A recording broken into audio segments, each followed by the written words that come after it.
The strangest investment a billionaire ever admitted on national television was not a company, not a skyscraper, not even a piece of land.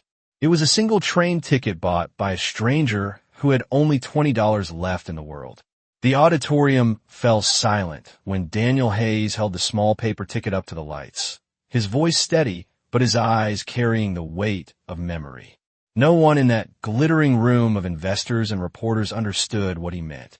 How could something so small change the life of one of the richest men in America? But 3 years earlier, on a cold, rainy night in Chicago, that ticket had meant everything. Rain fell like a gray curtain over Union Station, the sound of distant trains echoing through the vast hall while tired travelers hurried across the marble floor. Emily Carter stood near the ticket machines, her thin jacket damp at the shoulders and her fingers curled tightly around the last $20 bill in her pocket. It was the only money she had left until her next shift at the diner the following morning. She was calculating whether she could stretch it for food when she noticed a man standing a few feet away. He looked out of place in a strange way. His coat was wrinkled as if he had been wearing it for days, and there was exhaustion in his eyes that even the bright station lights could not hide. He was speaking quietly to the ticket clerk, searching his pockets again and again before stepping aside in embarrassment. "My wallet must have fallen somewhere on the street," he said softly. "I just need a ticket to get home." The clerk shook his head with polite impatience and waved the next customer forward. The man stepped away from the counter, running a hand through his dark hair as if trying to decide what to do next. Emily watched him for a moment. Chicago was full of people asking for help, and most of the time she walked past them like everyone else. But something about the way he stood there, shoulders tense yet proud, made it difficult to ignore him. She knew exactly what it felt like to be one bad moment away from everything falling apart. Before continuing, comment where in the world you are watching from and make sure to subscribe because tomorrow's story is one you cannot miss.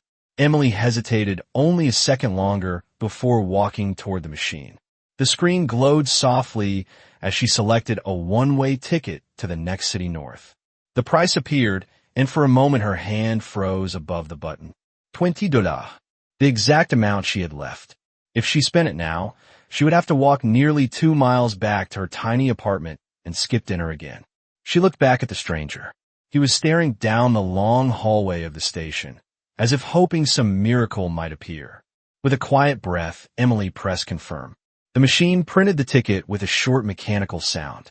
She picked it up and stepped toward him. "Excuse me," she said gently. "I think this belongs to you." The man looked up in confusion as she placed the ticket in his hand. For a second, he did not move. Then his eyes widened slightly as he realized what she had done. "You did not have to do that," he said, his voice low with disbelief. Emily gave a small, tired smile and shrugged as if it were nothing important. "Just promise you will get home safe tonight." Around them, the station continued its restless rhythm of footsteps and announcements. But neither of them knew that this simple exchange was the moment their lives had quietly begun to change. Emily stood still for a moment after the stranger disappeared into the crowd of travelers moving toward the northbound train. The loudspeaker echoed across the vast station hall, announcing another arrival, while the heavy doors at the entrance opened again and again as people rushed inside to escape the rain. She watched until the man vanished completely, the ticket clutched in his hand like something fragile. Only then did the reality of what she had done settle over her shoulders like the cold, damp air drifting through the station. Her fingers slipped back into the pocket of her jacket, feeling the empty space where the last $20 had been only minutes earlier. For a second, her stomach tightened. That money had been meant for dinner and the bus ride home. Now both were gone. Emily let out a quiet breath and told herself it was fine. People helped each other sometimes. That was how the world was supposed to work. She turned away from the ticket machines and walked toward the exit of Union Station, the sound of rolling suitcases and distant train horns following her through the long corridor. Outside, the rain had grown heavier. The streets of Chicago glistened under the yellow glow of streetlights, and the wind carried the smell of wet pavement and cold metal from the tracks. Emily pulled her thin jacket closer around her shoulders and began the long walk back toward her apartment on the west side of the city. Normally, she would have taken the bus. Tonight, she counted the distance in her head instead. Nearly 2 miles through rain that seemed determined to soak through every layer of clothing she had. Cars rushed past in streaks of reflected light while she kept her head down and focused on putting one foot in front of the other. The walk gave her time to think, though she was not sure if that was a good thing. She wondered who the stranger really was. There had been something unusual in his voice when he thanked her, something calm and controlled even while he stood there with empty pockets. He had not sounded desperate the way most people did when they asked for help. He had sounded almost surprised. The thought made her smile, faintly despite the rain. Maybe he had simply had a terrible day. Everyone in this city seemed to be carrying invisible battles. By the time Emily reached her building nearly 40 minutes later, her shoes were soaked and her hair clung to the sides of her face. The apartment building itself was nothing special, a narrow brick structure squeezed between 2 larger ones with a flickering light above the entrance door. Inside, the hallway smelled faintly of old carpet and overcooked pasta drifting from someone else's dinner. Emily climbed the stairs slowly, her legs aching from the long walk. Her apartment waited on the 3rd floor at the end of the hall. It was barely larger than a single room, with a narrow bed pushed against the wall and a small kitchen counter that held a microwave older than she was. Still, it was hers, at least as long as she could keep paying the rent. She dropped her damp jacket over the back of a chair and checked the small envelope pinned to the refrigerator with a magnet.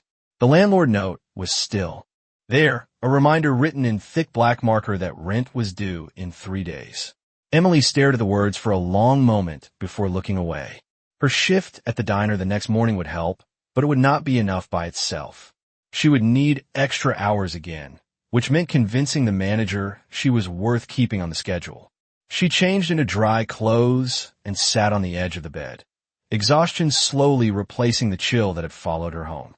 Somewhere across the city, a train horn echoed through the night, long and low, the same train that carried the stranger north through the darkness. Emily wondered if he had made it safely onto the train before it left the station. She hoped he had. What she did not know was that the man she helped was sitting by a window on that moving train at the very same moment, turning the small paper ticket over in his hands again and again as if it carried a meaning far greater than its price. The train carrying the stranger cut through the darkness north of Chicago, while the city lights slowly faded behind it. Inside one of the quiet passenger cars, the man Emily had helped sat beside the window, watching the blurred shapes of factories and distant neighborhoods pass through the rain. The steady rhythm of the wheels against the tracks filled the silence around him, but his attention remained fixed on the small paper ticket resting between his fingers. Daniel Hayes turned the ticket over slowly, studying the printed letters as if they carried a message he had not yet fully understood.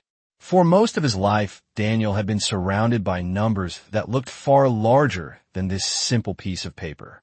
Numbers connected to stock markets, technology deals, and billion-dollar mergers that dominated business headlines across the country. But none of those numbers had ever felt as strangely meaningful as the price printed on this ticket. $20. The amount meant almost nothing in his world of private jets and luxury offices overlooking the Chicago skyline. Yet tonight, it represented something he had not experienced in a very long time. Kindness without expectation. Earlier that evening, Daniel had walked into Union Station alone, wearing the same coat he had worn for several days while traveling quietly through the city without his usual security team or assistants. The decision to disappear for a while had shocked the executives at Hayes Global when he first announced it. They had tried to convince him that stepping away from the company, even briefly, would create rumors in the media and nervous investors on Wall Street. Daniel had listened patiently before leaving anyway. For years he had lived inside a world where everyone seemed to know exactly who he was and exactly how valuable his name could be. People smiled when they saw him coming. They offered help before he even asked. But Daniel had slowly begun to suspect that most of those gestures were aimed at the empire he had built rather than the man himself. The quiet experiment of moving through the city unnoticed had been his way of searching for something real. That search had led him to the ticket counter inside the station, where he deliberately allowed his wallet to remain behind in the pocket of a coat he left at the hotel. For the first time in decades, he had stood in a public place without access to money, curious how the world might respond. The ticket clerk had dismissed him with polite impatience. Several travelers had walked past without making eye contact. Daniel had expected that reaction. What he had not expected was the young woman who stepped forward moments later with rain on her jacket and quiet determination in her eyes. He could still see her expression clearly in his memory. She had not asked his name or demanded a promise in return. She had simply handed him the ticket and told him to get home safely. Daniel leaned back against the seat now, letting out a slow breath as the train continued through the dark countryside. Across the aisle, a conductor moved quietly down the car, checking tickets while a few tired passengers slept with their heads resting against the windows. The ordinary scene felt strangely peaceful to a man whose life normally moved at the speed of corporate boardrooms and flashing cameras. He looked at the ticket again and felt a small smile touch his face. Somewhere in Chicago, that young woman was likely finishing her evening and forgetting about the stranger she had helped. But Daniel Hayes knew something she did not. The moment she placed that ticket in his hand had changed the direction of his quiet experiment completely, because now he had only one question left to answer. Who was she? And why had a person with so little been willing to give away everything she had left that night? The next morning, Chicago woke under a pale gray sky that still carried the last traces of the storm from the night before. Traffic slowly filled the streets while the smell of coffee drifted from small diners opening their doors to early customers. Inside a narrow restaurant on the corner of West Madison Street, Emily Carter moved quickly between tables with a tray balanced carefully in her hands. The diner was already busy, even though the clock above the counter had barely passed 7 in the morning. Construction workers sat along one wall, drinking strong coffee, while a few office employees checked their phones before heading downtown. Emily forced a polite smile as she set down plates of scrambled eggs and toast in front of 2 regular customers who had been coming to the diner for years. Her shoes were still damp from the rain the night before, and she had slept barely a few hours after walking home from the train station. The memory of that stranger and the ticket she bought for him had crossed her mind more than once during the night, but there had been no time to think about it this morning. Real life had a way of demanding attention very quickly. Emily returned to the counter where the diner manager, a heavy man named Frank, stood counting receipts from the previous night. Frank had a habit of watching his employees the way a mechanic watches a machine that might break down at any moment. When Emily stepped behind the counter, he looked up with a slight frown. "You are late again this week," he said in a low voice that carried more disappointment than anger. Emily felt a small knot tighten in her stomach. "I am sorry, Frank. The buses were slow this morning and the weather did not help." Frank tapped a pen against the counter while considering her explanation. The truth was that Emily had arrived almost 20 minutes later than usual because she had walked most of the distance from her apartment to save money for rent. But she did not mention that part. Frank finally sighed and slid a stack of order slips toward her. "Just try to stay focused today. We have a full house, and I cannot afford mistakes during the morning rush." Emily nodded quickly and returned to work, moving from table to table while the noise of clattering dishes and conversation filled the room. For the next 2 hours, she worked without stopping, pouring coffee, carrying plates, and wiping down tables the moment customers stood up to leave. The rhythm of the diner usually helped her forget her worries for a while. But today the thought of the rent notice waiting on her refrigerator kept returning to her mind again and again. 3 days. That was all the time she had left before the landlord would begin knocking on her door. Near the middle of the morning rush, a young couple entered the diner with a small child who looked no older than 5 years old. The little boy climbed onto the seat beside his mother and stared curiously at the spinning stools along the counter while Emily brought them menus and a glass of orange juice. Watching the quiet scene for a moment reminded Emily of how quickly small acts of kindness could shape a person's life. She wondered if the stranger from the train station had made it home safely during the night. Somewhere far from the noise of the diner, Daniel Hayes had stepped off the train shortly after sunrise in a small city north of Chicago. The morning air was cool and quiet compared to the crowded streets he had left behind. Daniel stood on the platform with the same ticket still folded carefully in his coat pocket. While passengers around him hurried toward waiting taxis, he remained still for a moment, looking back toward the train that had carried him away from Chicago. In his mind, he could still hear the young woman's voice telling him to get home safely. Daniel reached into his pocket and touched the edge of the ticket again, a quiet reminder that his search for something genuine had finally begun with a stranger who had almost nothing to give. While Emily Carter spent the rest of her morning moving between crowded tables inside the small diner on West Madison Street, the man whose life she had quietly altered was beginning to make a very different kind of decision several hours away. Daniel Hayes stood near the exit of the quiet northern train station, watching the last passengers disappear into waiting cars and taxis. The small city around him was calm compared to Chicago, with tree-lined streets and early sunlight reflecting off shop windows that had only just opened for the day. For a moment, Daniel considered continuing his journey farther north as he originally planned. His quiet experiment had been meant to last several weeks, traveling through places where no one recognized the billionaire founder of Hayes Global. But the memory of a young woman in the rain refused to leave his thoughts. Daniel reached into his coat pocket again and unfolded the train ticket she had bought for him. The paper was slightly wrinkled now from the way he had turned it over in his hands throughout the journey. He studied the printed information once more. Union Station, Chicago. One-way ticket north. The timestamp from the night before was still clearly visible beneath the station logo. Daniel slowly exhaled and slipped the ticket back into his pocket. That simple act of kindness had changed the direction of his plan. Instead of traveling farther away from Chicago, he now found himself wondering how to return without drawing attention to himself. A short time later, Daniel sat alone in a small coffee shop near the station, a steaming mug resting untouched in front of him while he looked at the screen of a phone he had not used since leaving the city days earlier. The device had remained turned off during his experiment, disconnected from the endless calls and messages that usually filled every hour of his schedule. Now he pressed the power button and watched the screen glow to life. Within seconds, the phone began to vibrate repeatedly as dozens of delayed notifications appeared. Messages from company executives, financial alerts, news updates from business channels that had noticed his absence from public appearances. Daniel ignored all of them and opened only one contact. Victoria Grant, his senior executive assistant, and the one person inside Hayes Global who understood his decisions even when the board of directors did not.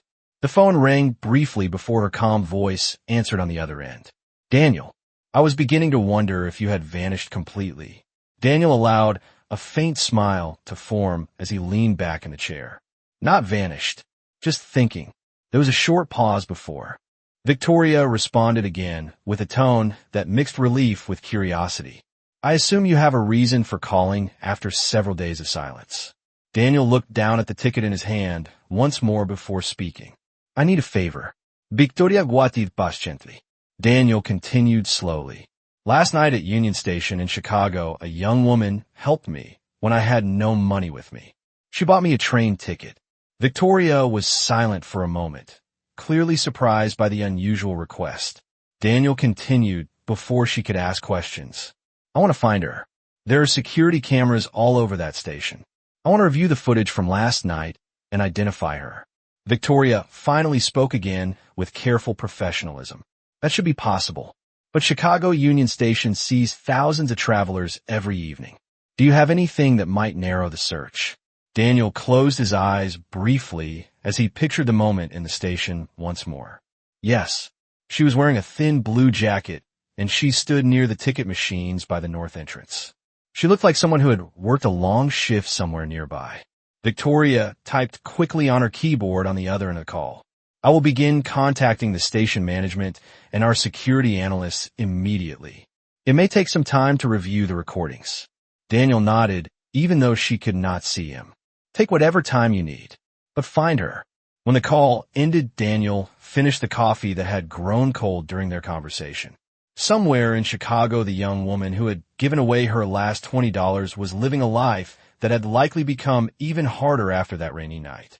And now Daniel Hayes had made a decision that would quietly place the resources of $1 billion company behind one simple mission: finding the stranger who believed helping someone mattered more than the money she had left.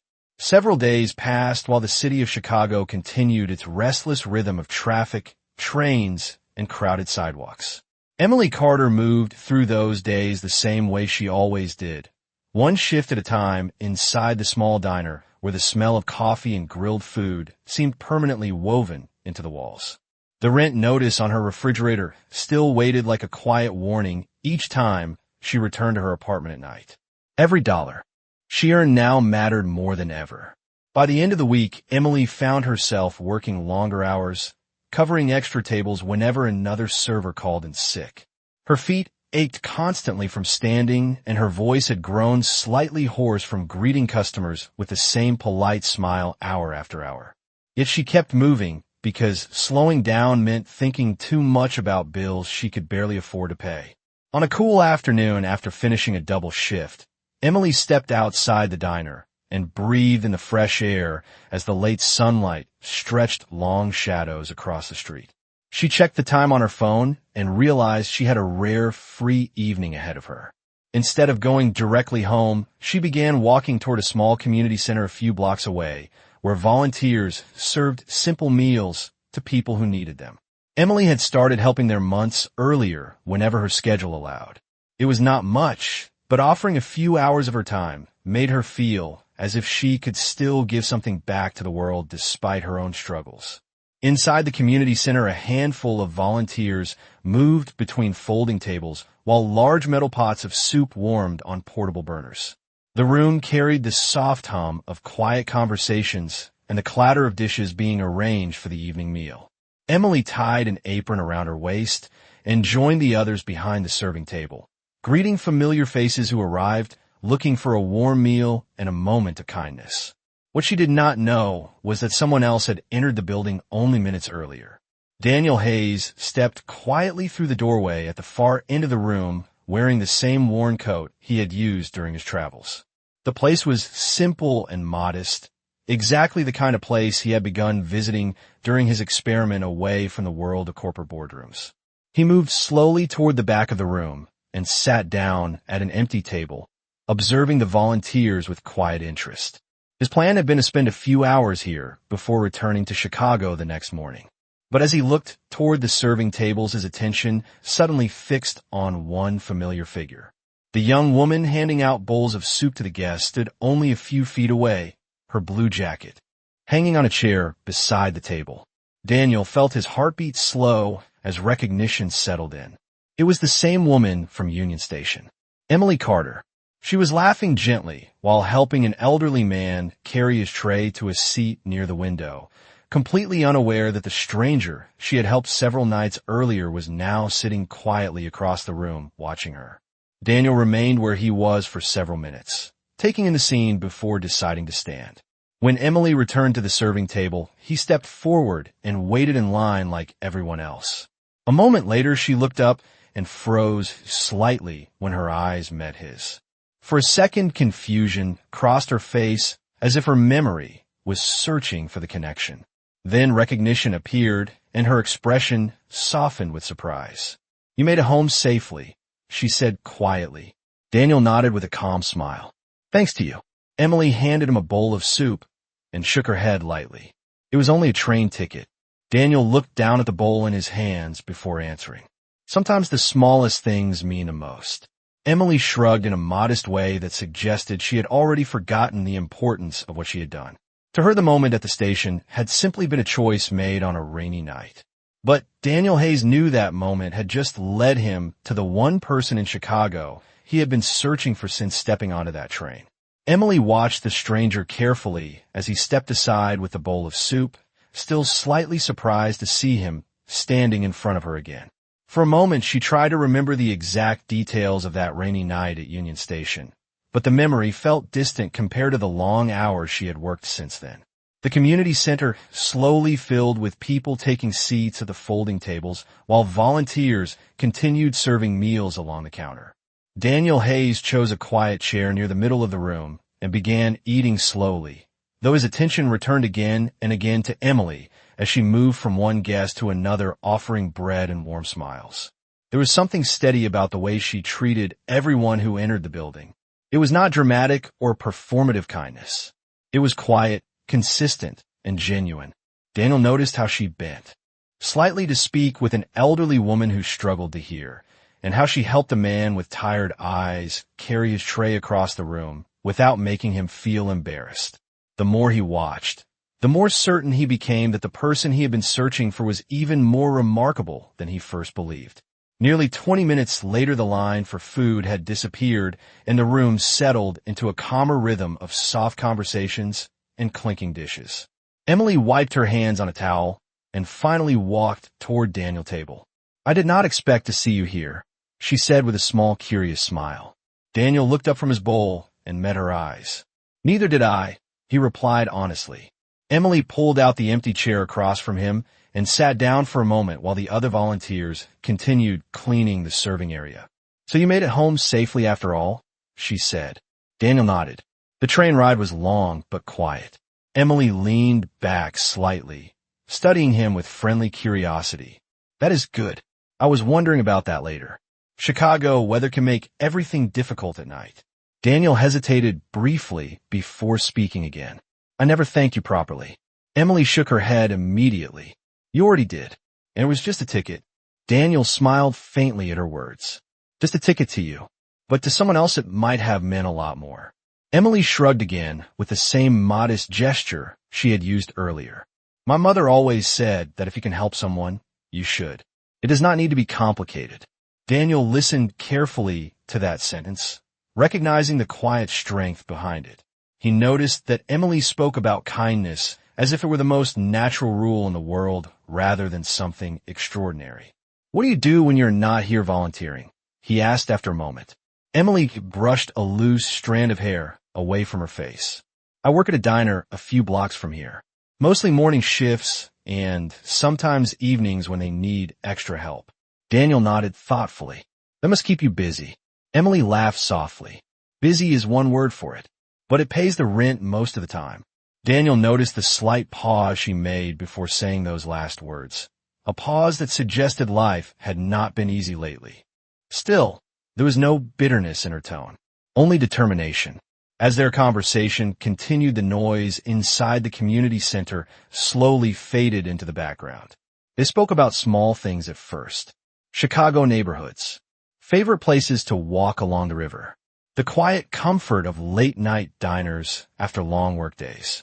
Emily did not ask many questions about Daniel's life, and he did not volunteer much information either. To her, he was simply a traveler who had experienced one difficult evening at a train station. To Daniel, she was the rare kind of person who offered kindness without ever expecting anything in return. By the time the last guests finished their meals and the volunteers began stacking chairs, Emily stood and tied her apron strings again. "I should help clean up before everyone leaves," she said. Daniel rose from the table as well. "Thank you for the soup and for the conversation." Emily smiled warmly before turning back toward the kitchen area.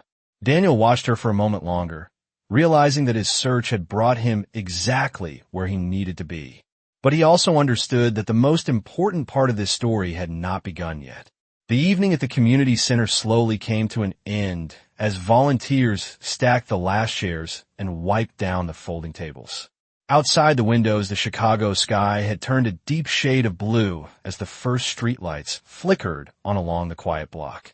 Emily Carter finished tying a garbage bag and carried it toward the back door, where a row of large bins stood beside the building. The cool night air brushed against her face as she stepped outside, giving her a brief moment of quiet after the long day. She leaned against the wall for a second and stretched her tired shoulders before heading back inside.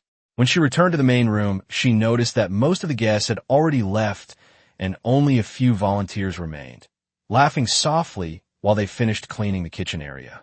Daniel Hayes was standing near the doorway, watching the calm scene unfold with a thoughtful expression. When Emily walked past him, he spoke gently. Do you always stay until everything is finished? Emily shrugged, as if the question was simple. Someone has to, and it does not feel right to leave when there is still work to do. Daniel nodded. Slowly. He had spent many years in rooms where people hurried away the moment their responsibility ended. Watching someone remain simply because it was the right thing to do felt strangely rare. A few minutes later, the last volunteer turned off the lights above the serving tables, and the room fell quiet. Emily picked up her blue jacket from the chair and slipped it over her shoulders. I should head home before it gets too late, she said. Daniel hesitated before speaking again. Would you mind if I walk with you for a bit? Emily looked slightly surprised, but then smiled politely. Sure. The streets are quiet anyway.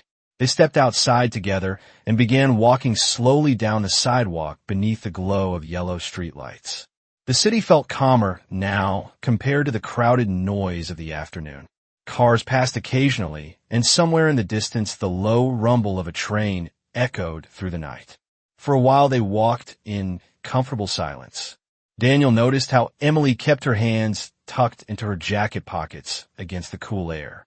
Finally, she glanced over at him with curiosity. So what brings you to places like that community center? Daniel considered the question carefully. I like seeing how people treat each other when there is nothing to gain from it. Emily raised an eyebrow slightly. That sounds like a strange hobby. Daniel laughed softly. Maybe it is, but sometimes it tells you more about the world than reading the news. Emily nodded thoughtfully. I guess that makes sense. After a moment, she added quietly. My mother used to say that the best way to understand people is to watch what they do when no one is paying attention. Daniel felt a flicker of recognition in those words. Your mother sounds wise. Emily's smile softened. She worked 2 jobs most of her life. When someone works that hard, they learn things about people pretty quickly. They reached a corner where the street opened toward a row of small apartment buildings. Emily slowed her steps. My place is a few blocks that way, she said, pointing toward a narrow street lined with older brick buildings. Daniel stopped beside her. Thank you for letting me walk with you. Emily shrugged again in her quiet way. It was nice talking. Daniel watched as she turned and began walking down the dimly lit street toward her apartment. For a moment, he considered telling her the truth about who he was. The words almost formed on his lips, but something stopped him. The connection they had shared so far was built on simple honesty without the weight of his name or wealth changing the way people behaved around him. If Emily discovered that the man she was speaking with was the billionaire founder of Hays Global, everything about this fragile friendship might change instantly. So Daniel remained silent and watched until she disappeared around the corner. As he turned to walk back toward the main road, he reached into his coat pocket and touched the folded train ticket once more. Somewhere ahead of him, the city lights shimmered against the dark sky, and Daniel Hays realized that the story between him and the woman who had bought him that ticket was only beginning to unfold. The next morning arrived quietly over Chicago, with pale sunlight slipping through the narrow window of Emily Carter's small apartment.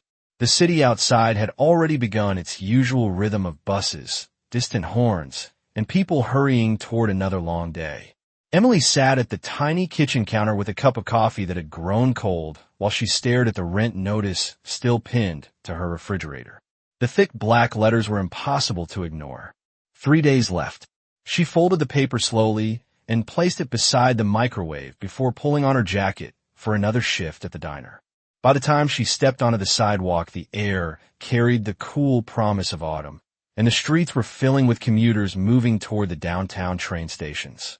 Emily walked quickly, knowing she had barely enough time to reach work before the morning rush began. Across the city, inside a sleek glass building that rose high above the Chicago River, the headquarters of Hays Global had come alive with quiet urgency. Assistants moved through the hallways carrying folders while screens displayed market updates from around the world. In a private office overlooking the skyline, Victoria Grant stood beside a large desk reviewing several printed reports. Her expression remained calm and precise, but there was a hint of curiosity in her eyes. Moments later, the door opened and Daniel Hays stepped inside.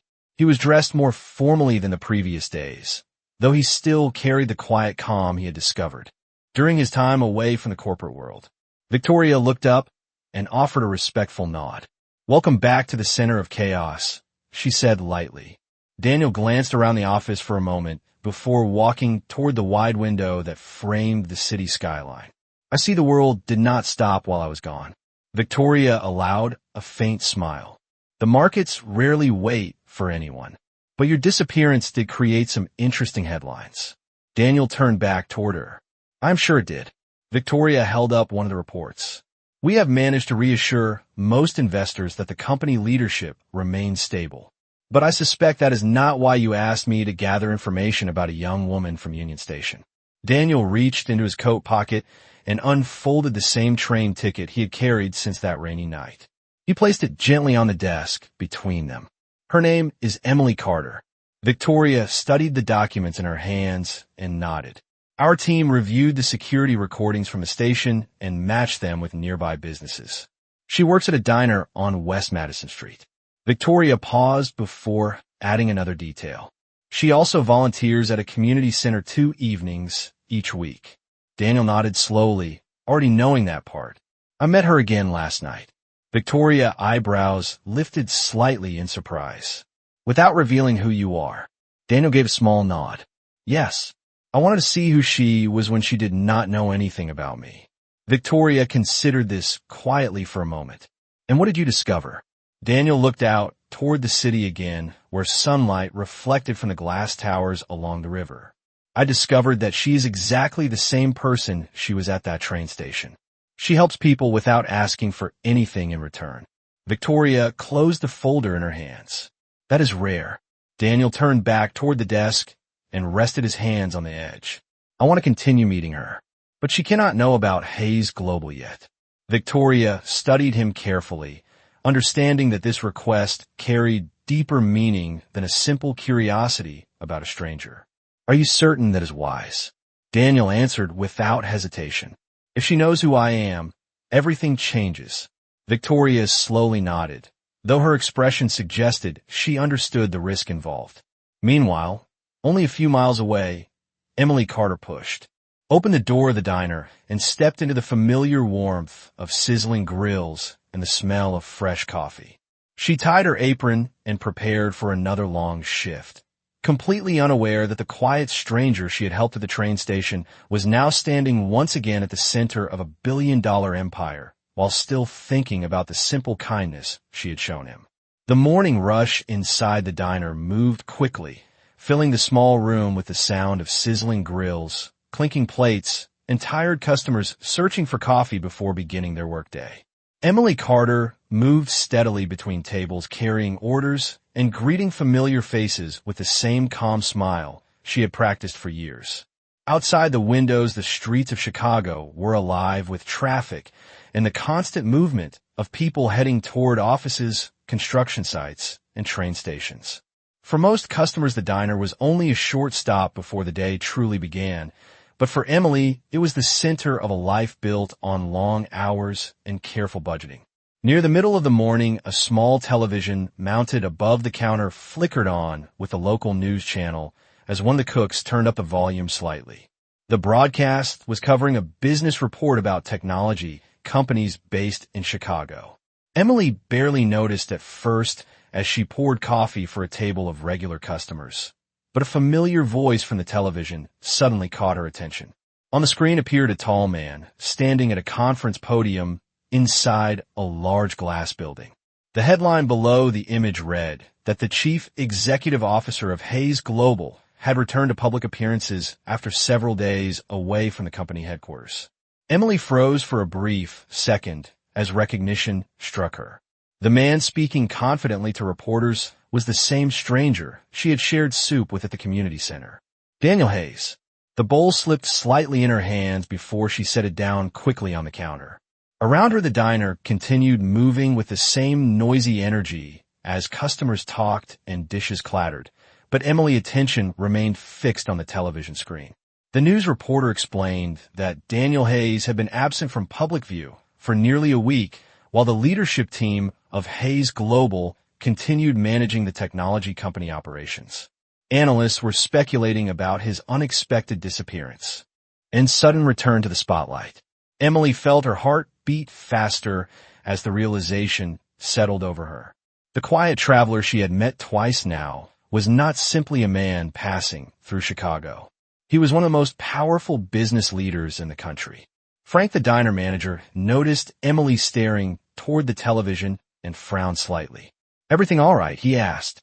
Emily quickly turned away and picked up another tray. "Yes," she said softly, "just distracted for a moment." But inside her mind, the memory of every conversation she had shared with Daniel began replaying with new meaning. The calm way he observed people at the community center. The thoughtful questions he asked while they walked down the quiet street. The careful way he had avoided speaking about his work or background. Emily suddenly understood why. The rest of her shift passed in a blur of movement and noise. When the afternoon finally arrived, she stepped outside the diner for a short break, leaning against the brick wall as she tried to make sense of what she had learned. The stranger she thought she understood was actually a billionaire whose company shaped the technology industry across the country. Emily shook her head slowly. She felt a strange mixture of disbelief and frustration rising in her chest. Had he been studying her the entire time, like some kind of experiment?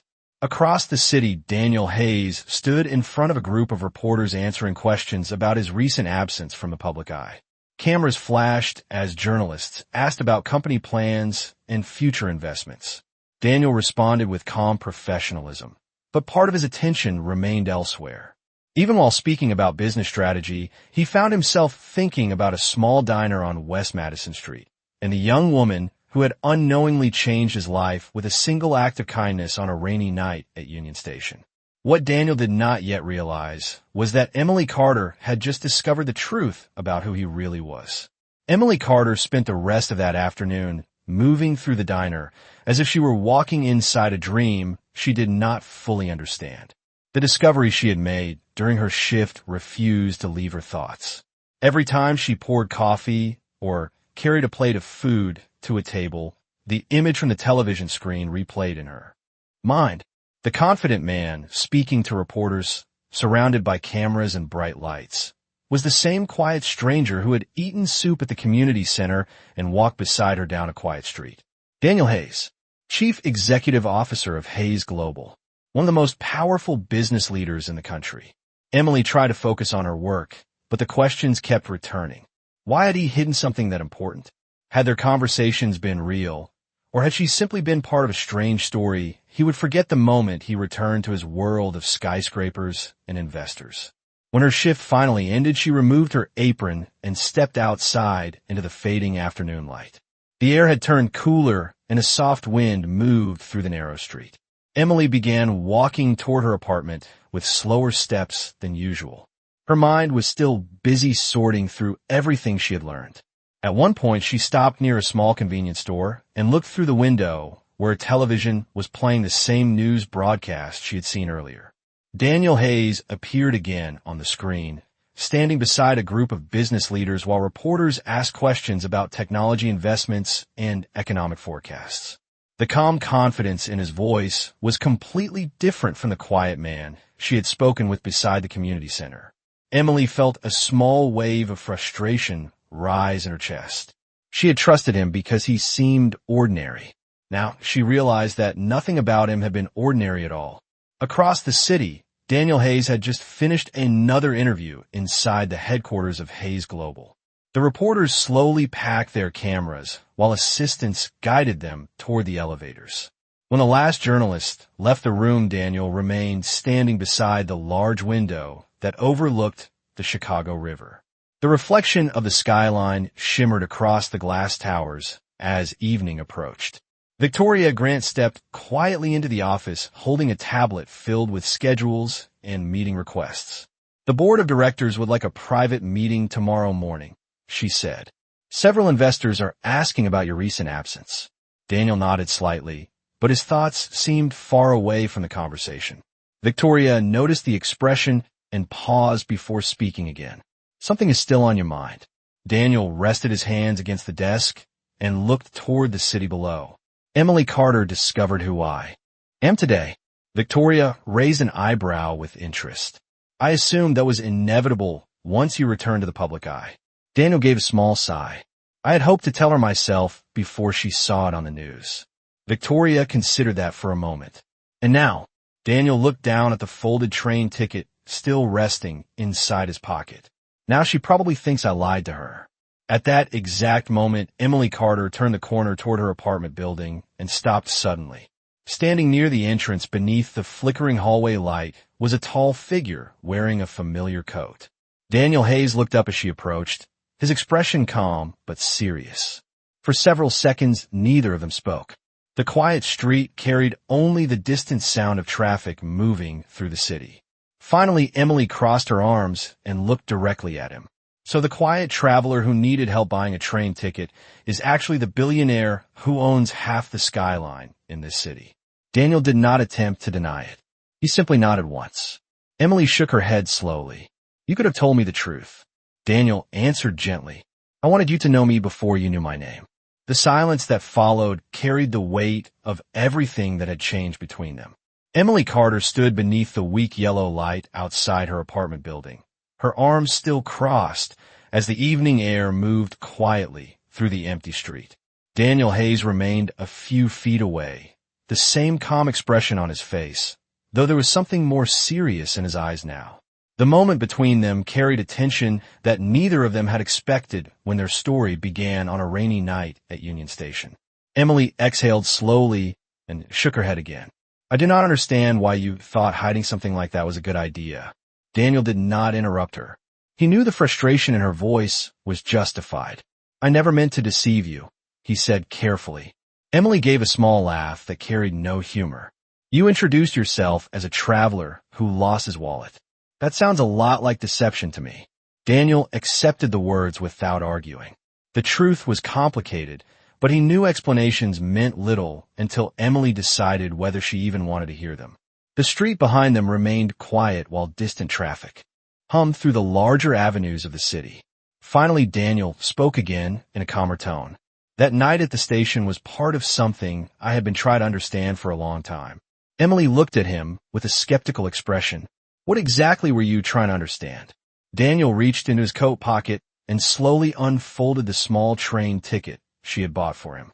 The paper had grown softer along the edges from the many times he had held it during the past week. I want to know if kindness still existed when no one expected anything in return. Emily's eyes moved down to the ticket in his hand and then back to his face. You mean you were testing people? Daniel shook his head gently. Not exactly. I left my company and my name behind for a few days because I needed to see the world without the influence of my money. When people recognize who I am, they behave differently. Doors open before I ask. Smiles appear before I speak. I wanted to know how strangers would treat someone who looked ordinary. Emily considered his explanation in silence.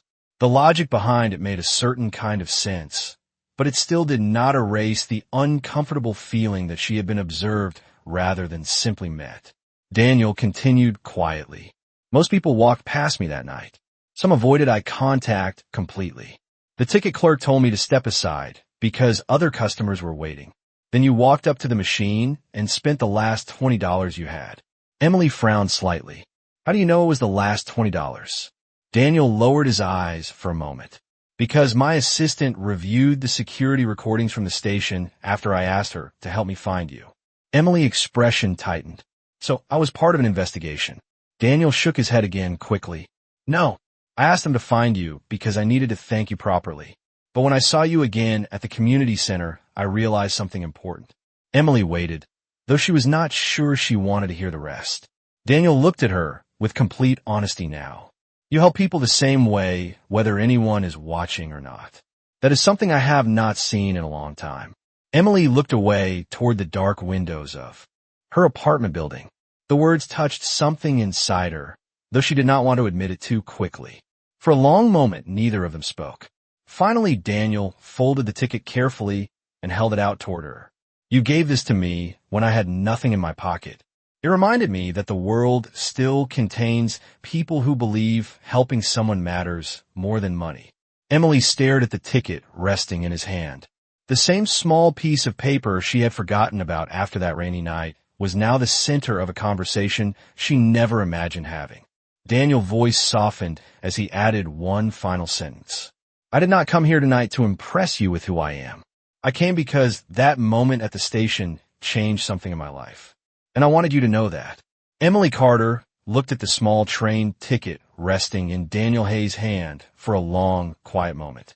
The thin paper carried the memory of a rainy night when she had simply followed the advice her mother repeated throughout her childhood. If you can help someone, do it. Do not ask what you will get in return. She had not expected that simple decision to lead her here, standing beneath the dim hallway light outside her apartment building, while one of the most powerful men in Chicago spoke to her with quiet sincerity. Emily slowly reached forward and took the ticket from his hand. The paper felt lighter than she remembered, almost fragile. For several seconds, she studied it as if it might reveal something hidden inside the printed letters. Finally, she looked up again. You know, she said softly, I almost forgot about this. That night was just another difficult evening for me. Daniel watched her carefully. Some moments only seem small until we realize how much they matter later. Emily nodded slightly, but then shook her head with a faint smile. Maybe, but I did not help you because I thought you were important. Daniel's expression warmed at that answer. That is exactly why it mattered. The quiet street around them seemed to pause as the conversation reached a calm, understanding neither of them had expected when they first met. Emily folded the ticket carefully and slipped it into the pocket of her jacket. After a moment, she spoke again. I still wish you had told me the truth sooner. Daniel accepted that without hesitation. You deserved honesty from the beginning. Emily studied his face, trying to decide whether she believed the sincerity behind his words. Finally, she let out a small breath. Well, at least now I know why you kept asking so many strange questions about kindness. Daniel laughed quietly for the first time since the conversation began. Occupational curiosity, I suppose. Emily glanced toward the apartment entrance behind her. The rent notice waiting on her refrigerator suddenly felt less heavy than it had earlier that morning. Life was still complicated, and she knew that Daniel's world was very different from her own. But something about the honesty of this moment made the distance between those worlds feel smaller. Daniel cleared his throat gently before speaking again. There is something else I would like to ask you. Emily raised an eyebrow. Should I be worried? Daniel shook his head. Not all. In fact, it is very simple. My company funds several community programs across the city, including the center where we met again. I would like someone who understands that place to help guide how we support it. Emily looked at him with surprise. You mean a job? Daniel nodded. A chance to help people the way you already do, only with more resources behind you. Emily did not answer immediately. The idea sounded unreal compared to the long shifts and small paychecks that had shaped her life for years. But she also remembered the faces at the community center and how many of them depended on that small room for a warm meal and a moment of dignity. If I say yes, she said slowly, it will not be because you're a billionaire. Daniel smiled gently. I would expect nothing less. Emily extended her hand and Daniel shook it, sealing the quiet agreement beneath the glow of the streetlight. Months later, a small plaque appeared inside the community center near the serving tables. It read that the Hayes Global Kindness Initiative had been created to support volunteers and provide meals for anyone who needed help in Chicago. And beside the plaque stood Emily Carter, now leading the program with the same steady kindness she had shown on a rainy night when she gave away her last $20 to a stranger. As for Daniel Hayes, he often visited the center without reporters or cameras, sitting quietly at the tables while volunteers served meals. And sometimes when Emily walked past him, she would smile and say the same words she had spoken the first night they met. Just promise you will get home safe tonight. And every time Daniel Hayes answered with the same quiet truth. Because of you, I always do.